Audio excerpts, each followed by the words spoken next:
Good day, everyone. I am Alonso Baguio, and I am your reporter for today. Everyone, what you can observe this picture? The relationship of heron and the carabao, and the heron is at the back of the carabao. Okay, thank you. And how does the birds benefits from carabao, and how the carabao benefits from this? The birds has food to eat, and the carabao loses parasitic tick. Okay, thank you. So the picture I show is the example of relationship known as symbiosis. So what do you know about symbiosis? I think symbiosis, ma'am, is a relationship that involves two or more species of different kinds living and interacting together. Okay, thank you for your answer.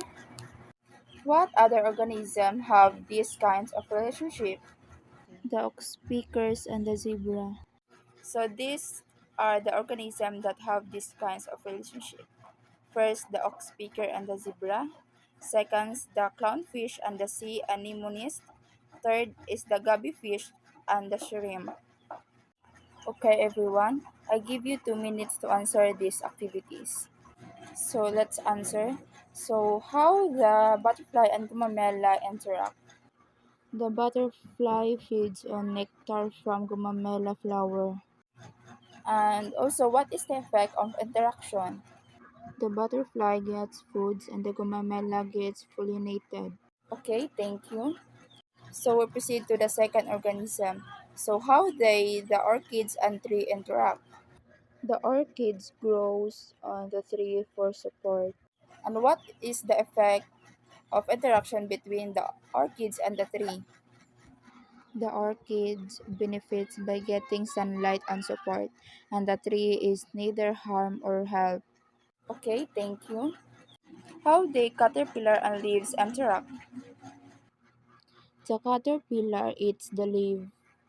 And what is the effect of the interaction of the organism? The caterpillar gets foods and the leaf is damaged or consumed. Okay, thank you. So our topic is all about beneficial and harmful interaction among living things in grade 4. So our lesson outcomes is describe how organisms interact in the environment, and second is identify the beneficial and harmful interaction among living things in the environment. Good day everyone, my name is Ban Sinsikurin. So this is the continuation of beneficial and harmful interaction among living things. So before we start, I have some question for you. So what is beneficial and harmful interaction for you? The beneficial and the harmful interactions is an organism may benefit or harm, example kay katong carabao o bird kay ang bird eaten the lice and the carabao benefit it. Also the bird because the lice from the carabao is removed. Very good. So beneficial and harmful interaction among living things is an interaction of organism and environment may be beneficial or harmful. The interaction is beneficial if one or more organisms benefit from interaction. On the other hand, if the organism is harmed from the interaction, then it is a harmful interaction. So, there are 6 parts of beneficial and harmful interaction among living things. First is symbiosis. Is any relationship that involves two or more species of different kinds and living interacting together. Like for example, katong gishow ni Misue Bagyo na carabao and bird, that's called symbiosis. Different types of symbiotic interaction are mutualism and commensalism, while parasitism, predation, and competition are harmful interaction. Mutualism is a kind of symbiosis in which both organisms benefit from the interaction. A sea anemone living on the shell of hermit crab is an example of mutualism. Why? Hermit crab and anemone are the example of mutualism because sea anemone hides the hermit crab and helps to protect it from predators. A sea anemone cannot move from place to place on its own. When hermit crab moves around, it carries the sea anemone with it. This increases the area in which the anemone can feed both organism and benefit. The other example of this is clownfish and anemone. Why? Clownfish gain protection from predators by living among the sting tentacles of the sea anemone, to which they are immune. Anemone benefits from the clownfish, which cleans its tentacles, scare away anemone-eating fish, and may even provide nutrients from its waste. So next is communalism. It's a kind of symbiotic interaction in which one organism is helped and the other is neither helped nor harmed. An orchid living in a tree, so they help each other by the orchid has a place to live, then the tree is not affected by the orchid. Then the other example is of this is bird nest in a tree. Why? Why? Because the bird builds their nest in the branches of trees, then the birds get a safe place to live and raise their young protected from the predators and the weather. Then the tree is usually not affected at all. The nest doesn't typically harm the tree, nor does it provide any benefit. Next is parasitism. It's a harmful interaction. In this type of interaction, the organism that benefits is called the parasite.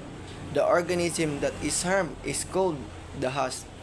A parasite lives in or on the body of the host. So why the parasitism is harmful, then the organism benefits with parasite in the organism, the harm is called host. Example of this is tick living on the dog. The dog on which the tick lives is the host, while the tick is the parasite. The tick gets nutrients from the blood of the dog, then the dog may weaken by the loss of nutrients from the presence of many ticks, that why it is harmful. So ang tick kay kato ni siyang pulgas. The other example is athlete's foot, fungus, and human. Athlete's foot is a fungi infection that lives on human skin, particularly between the toes, causing itching, burning, and cracked skin.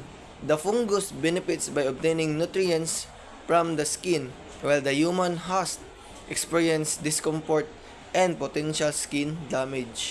Predation is another example of harmful interaction. It is the eating of one living organism by another. It is also known as predator-prey relationship. The organism that it is eaten is called the prey, and the organism that kills and eats the other organism is called the predator. That's why it's harmful, because both organisms have different living, and weakened organism can be harmed. The example of this is snake and chicks, because the snake is the predator that eating the prey, then the one called prey is the chick or the baby chicken by eating the snake. Last is competition. It's another example of harmful interaction. Plants may compete for available nutrients, water, sunlight, and soil. Animals compete with both members of the same species and with their species for resources, food, and hiding place to avoid predators. That's why this is called harmful interaction, because both organisms is compete so they can have much food or hiding place to avoid save from predators that hunt them. Example of this is the picture that I show in the presentation, the intra-specific and the inter-specific competition. The intra-specific competition is they fighting each other, while the inter-specific competition is they fighting for the resources they needs. And that's all.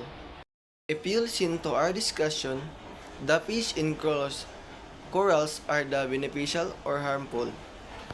It's beneficial because fish can benefit in the corals. They make it a safety place, then corals can benefit to because of the fish. Very good. So that's all my topic. Thank you.